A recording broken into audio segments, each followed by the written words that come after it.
They are good. I've stolen stuff from them several times too. Wasn't there some that you quotes once a day on menu cards as well and spam them? So that's, I don't know about that. recipe cards and you write that on everything. There's also bad library books. Have you seen that one?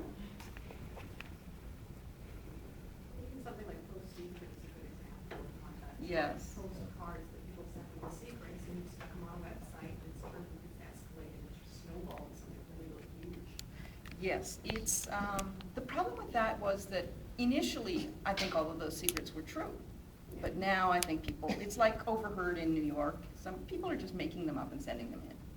Gawker did an expose. They started a rumor and waited to see how long it took until it got on Overheard in New York. Since it was uttered in Florida, it took 2 weeks. There is also that blog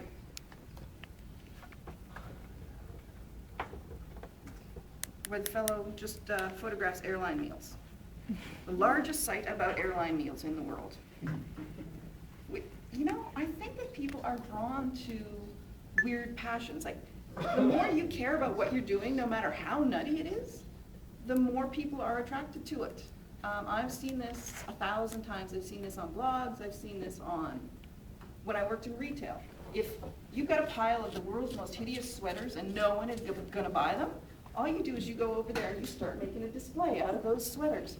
And it doesn't have to be a good display. You just start putting your psychic energy on those things, and people can't get enough of them. So if you're nuts about airline meals, if you've got this weird little hobby that you think, no one would ever care about that, put it up. If you care, people will be drawn just by that. The passion is, it's one of the most beautiful things that we as human beings have, is passion for things, and people love it no matter what it's about. I don't care about airline meals, but I've been reading this blog for 3 years now. Yeah, I do need to get a life, but I know way more about airline meals than any of you people. So I'm just gonna sum up, I guess, unless there's another compelling example anybody wants to show off. I have a blog about ponies. Nothing? I read a blog about yard sale bloodbath. About what? It's yard sale bloodbath, and it's just a couple ladies who go to yard sales every weekend and display all the weird stuff. Oh, that sounds hilarious. They're in Seattle. There's a lot of good blogs coming out of Seattle. There we go.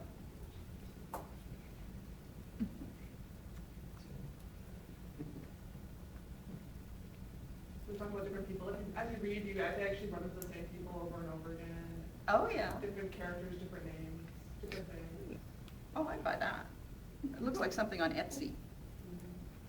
Hipster yard sales. Those are very iffy. Cool. There's also abandoned couches. I don't know if you've seen that, but it's abandoned couches of LA, specifically LA. There are enough couches on the side streets of LA and on the sidewalks that this guy, every single day, he gets another photograph. I sent it I sent it to some big travel blog, I can't remember the name, and they're like, no, that's a fake. I'm like, no, it's real. They're like, you're kidding me. It's not real. People don't take pictures of abandoned couches. And I'm like, check it out. And they're like, wow, even we didn't think that could exist. Grow marijuana indoors. Yeah, you can tell this is not BC. Everybody has a copy of that here. And on that note, again, when I started, I had an illness. I couldn't get out. I didn't have much of a budget to go buy dinners and hang out in coffee shops and all that sort of stuff. But that never impacted my desire for company, my desire for interesting things. So the blogs are a phenomenal tool. They are freedom. It's the ability to be everywhere at once and connect with all the brilliant people in the world that you haven't met yet. Because they're out there and they're brilliant and they may do crazy things like photograph airline food, But, gosh darn it, that's interesting. That's just neat. It makes the world more interesting. The world is a better place because of these crazy little blogs. So keep surfing, get yourself a Tumblr. I'll steal your ideas when I run out, and thank you.